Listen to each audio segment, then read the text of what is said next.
Si Mayor Magalong, hindi niya nakita yun kaya wala siyang personal knowledge. Huwag mong baguhin yung batas, Attorney Claire Castro. Ay, attorney oh. Wag mo daw baguhin batas eh. Dahil. Mamalaga 143. Paano titistigo ang isang tao na hindi niya nakita yung tunay na nangyari? Hearsay ang tawag doon. Wait lang. Wait lang. Oh. So, ang mga pwede lang palang tumistigo. Ang alam ko ito, hindi ko alam correct me if I'm wrong. Ayan, si Boss Addictus, medyo may ano yan. Oh. Ang mga may, pagka tumistigo ka, wala kang personal knowledge, ang magde-determine kasi na na pwede kang tumistigo. Wait lang, paano ba ako magbibigay ng example? Hindi naliligo kaya nagtatali tuloy ng buhok.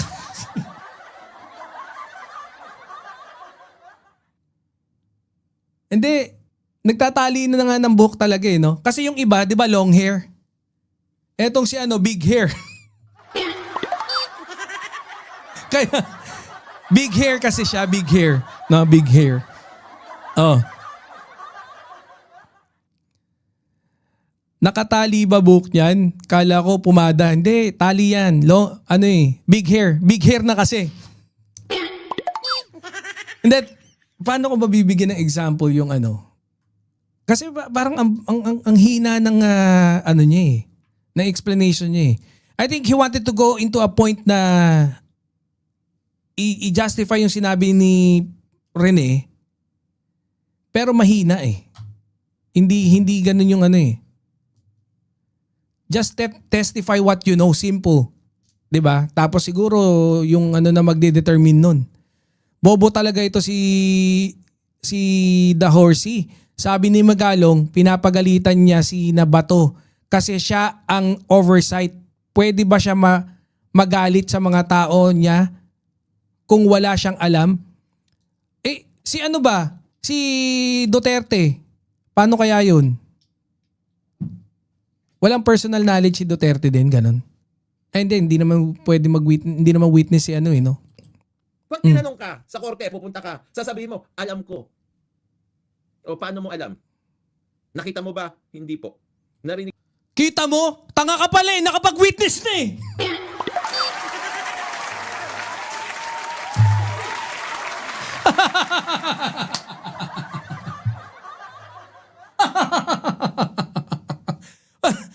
Ba't ka pumunta doon sa Ano ginawa mo doon? Eh di nag-witness ka, bobo.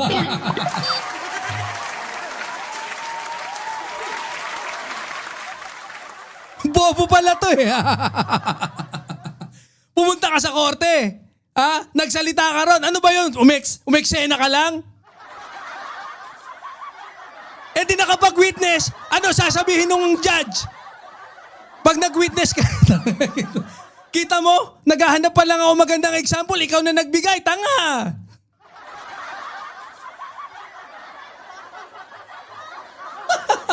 Ang ganda! Napakaganda! Ang tanga naman ng abogado nun. Pauupuin ng walang alam. Bobo!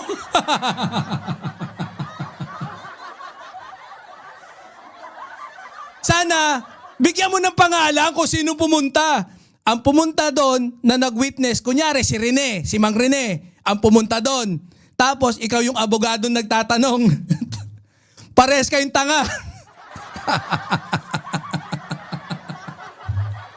Bago sumalang, basta nakita ng pwede. Kaya nga, dapat ibibet nga eh. Kaya nga nagdadalawang isip ako kung sino magbibet. Kung pwede bang ibet na yun ng abogado o doon na sa korte papatunayan. Kaya alam, bobo to eh. Pinapunta niya na kagad eh. Sige pakinggan ulit natin. Paano titistigo ang isang tao na hindi niya nakita yung tunay na nangyari?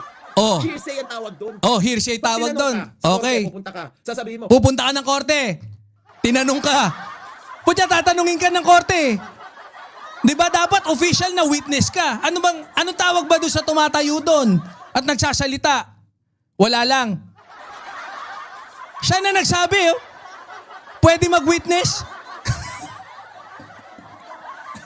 Hindi ko na kailangan magbigay example. Siya na. Oh. Alam ko. Oh. Paano mo alam? Paano mo alam? Tinanong pa eh. Pangalawang tanong eh. Nakadalawang tanong ka na. Ha? Nakadalawang tanong na. Oh. Alam mo ba? Hindi po. Oh. Narinig mo ba? Hindi. Ang daming tanong. Pucha, panalo.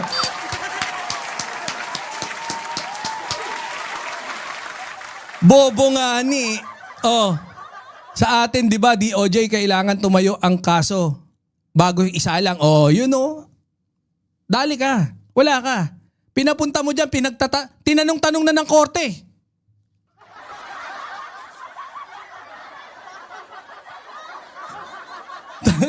Nag-witness na eh. So that defeats your logic na hindi pwede mag-witness. Ikaw nga, nilagay mo na sa witness stand eh. Tamo, doon ko na lang iikot-ikutin yan eh, pucha. Wala to, panis to, kaya sinabi ko sa'yo magdebate na tayo eh. Hindi po. Nandun ka ba? Wala po. Wala po. Oh. Paano mo alam? Alam ko. Alam May ko. personal knowledge ako.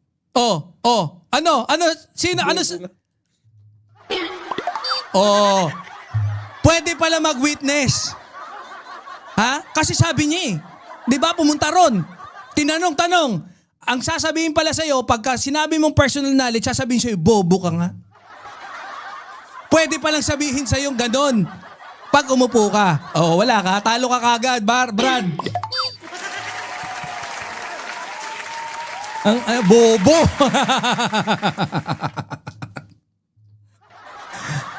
Wala to. Sabi ko na sa inyo, huwag kayong bobo eh.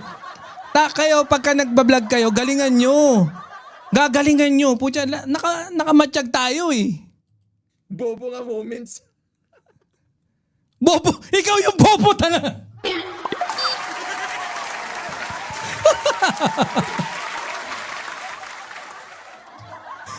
Bobo! Magaling kang kupal ka. DDS utak luga. DDS tanga-tanga. Bobo moments pa daw.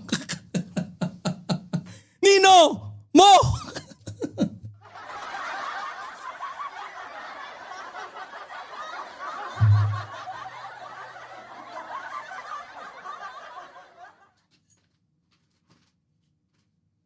Bobong bungat.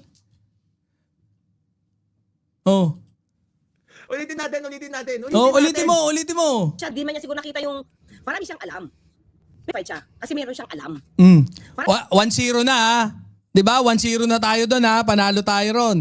Inamin ni Magalong na alam niya na nasa listahan, di dapat na pinapatay, politika lang daw yung mga pinatay. Oh, nako. Oh, pagdidis talaga bobo. Oo nga, Marami siyang alam. Mahina pa rin ang comprehension. Mahina nito. Kawawa eh. Biruin mo, doon kita ginisa sa sarili mong pang...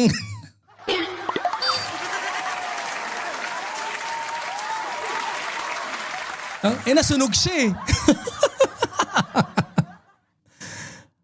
Bobo ka kasi. Knowledge siya, di man niya siguro nakita yung totoong torture, pagbaril, but he knows. Oh. Bobo nga. Si ano ba? Wala ring personal knowledge si Duterte. Anong opinion nyo?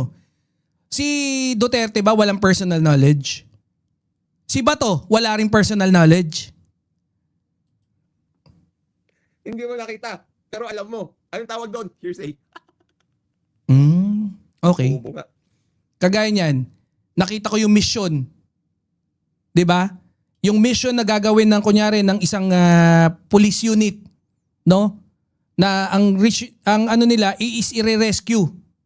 Tapos nakalagay doon yung mga detalye kung ano gagawin, kung sino yung mga pupunta, kung ano yung mga gagawin nila, kung ano yung designation nila, kung sino yung pipick up, sino magdadrive, lahat ng information.